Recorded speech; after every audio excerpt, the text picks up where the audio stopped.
السلام علیکم ورحمۃ اللہ وبرکاتہ۔ مومنین کرام، جھانسی میں حال ہی میں ہوئے فرضی مناظرہ پر میں نے اپنی لیٹسٹ ویڈیو میں تبصرہ کیا، مگر وقت کی کمی کے بنا پر کچھ چیزیں چھوڑ دیا تھا۔ چونکہ ابھی وقت میسر ہوا ہے تو میں ضروری سمجھتا ہوں کہ آپ حضرات تک بھی یہ چیزیں پہنچیں۔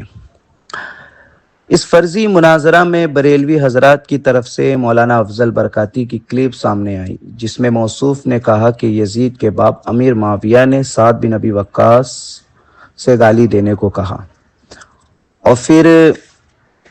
نبی علیہ السلام کی حدیث رسول مولانا افضل برکاتی نے پڑھا کہ من سب علی فقط سبنی، کہ جس نے علی کو گالی دی اس نے مجھ محمد کو گالی دیا، اور محمد کو گالی دینے والا صلی اللہ علیہ وسلم وہ کافر ہے۔ تو افضل برکاتی کے اس فکرے میں کہاں کوئی ایسی بات ہے جس پر توبہ واجب اور تجدید ایمان و نکاح واجب ہوتا ہے؟ میں حضور سید سبطین حیدر زیدی صاحب قبلہ سجادہ نشین مہررہ شریف کی بارگاہ میں یہ عرض گزار ہوں کہ حضور یہ بتائیں کہ آپ بحیثیت حکم وہاں موجود تھے۔ ایک حکم کا کام ہوتا ہے دلیلوں کو سننا اور انصاف سے کام لینا، مگر آپ کے اس عمل نے مجھے مولا علی علیہ السلام اور معاویہ بن ابی سفیان کے مابین ہونے والی مصالحت میں ابو موسیٰ اشعری جو حاکم بن کر تھا اس کی بیوقوفی یاد آ گئی، اور جس طرح سے ابو موسیٰ اشعری نے بیوقوفی اور کم عقلی سے کام لیا، اسی طرح سے آپ نے بھی یہ کام کیا، اور آپ نے اچھی خاصی مولائیت کی عزت کو داغدار کر دیا۔ بہرحال آپ کو چاہیے تھا کہ بریلوی حضرات سے سوال کرتے، کیا سیاستہ میں سعد بن ابی وقاص والی روایت موجود نہیں ہے؟ کیا حدیث رسول میں ایسا نہیں ہے من سب علی فقط سبنی؟ کیا اہل سنت کی معتبر کتب حدیث میں ان حدیث کو لے کر صحیح روایت کا تذکرہ نہیں ہوا ہے؟ آپ کو ان سے سوال کرنا چاہیے تھا کہ یہ روایت جو مولانا افضل برکاتی نے پڑھی اس کے بارے میں محدثین نے کوئی حکم لگایا کہ یہ موضوع روایت ہے، ضعیف روایت ہے، اس روایت کی کوئی حیثیت نہیں؟ آپ نے اس طرح سے کوئی سوال نہیں کیا، آپ نے بلکہ بریلوی علماء کے پریشر پر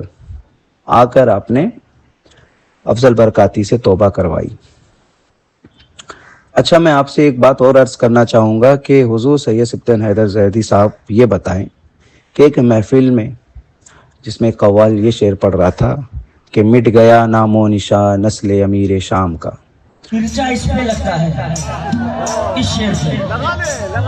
مٹ گیا نام و نشان نسل امیر شام کا، مٹ گیا نام و نشان نسل امیر معاویہ کا،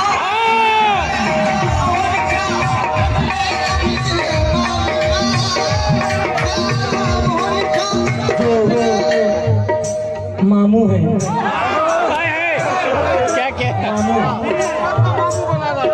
تو آپ نے کہا لگا دے لگا دے۔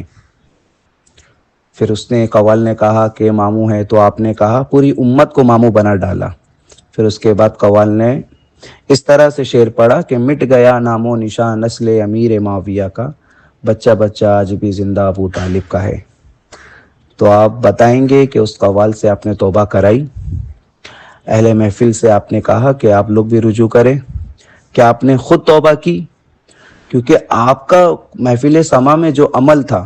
جس طرح سے آپ بڑے جوش سے سن رہے تھے اور ماموں ماموں کہہ رہے تھے، اور یہ جو شعر پڑھا گیا کہ مٹ گیا نام و نشان نسل امیر معاویہ کا، یہ تو کوئی حدیث رسول نہیں ہے، اور جو مولانا افضل برکاتی نے بیان کیا تھا وہ حدیث رسول ہے۔ تو توبہ تو آپ پر واجب تھی، آپ نے توبہ کی نہیں کی آپ نے؟ اور میں تیسری بات آپ کی بارگاہ میں رکھوں گا کہ جب مفتی اختر علیمی نے مطلقاً بغیر کسی کا نام لیے ہوئے کہا کہ آپ میں سے کوئی صاحب ہے اس کا دعوے دار کہ اہل سنت کے موقف کے اعتبار سے تمام صحابہ میں افضل مولا علی المرتضیٰ علیہ السلام ہے، تو اس پر وہ بحث کرنے کے لیے تیار ہے، تو ہم علماء اہل سنت بھی تیار ہیں۔ تو سید سبطین حیدر زیدی صاحب قبلہ آپ کو تو وہاں ڈنکے کی چوٹ پر کہنا چاہیے تھا ہاں ہمارا موقف ہے مولا علی تمام صحابہ سے افضل ہے، مگر آپ نے بات کو گھما کر جواب دیا اور خانقاہ ماریرہ شریف آنے کی دعوت دی، جبکہ آپ کے اعلامیہ میں نمبر 8 پر آپ نے اپنا مشرف امام زید سے جوڑتے ہوئے کہا، جبکہ حقیقت ہی یہی ہے کہ آپ نے فرمایا کہ میں اپنے جد حضرت امام زید علیہ السلام کے مطابق مولا علی کو تمام صحابہ سے افضل جانتا ہوں۔ تو حضور یہی بات وہاں ان مقصر مولویوں کے سامنے کہنی چاہیے تھی، اور رہی بات مناظرے کی تو آپ کبھی بھی کرتے، مگر آپ بحیثیت حکم ہونے کے باوجود بھی آپ نے حکمیت کا جو حق ہے وہ ادا نہیں کیا، اور آپ نے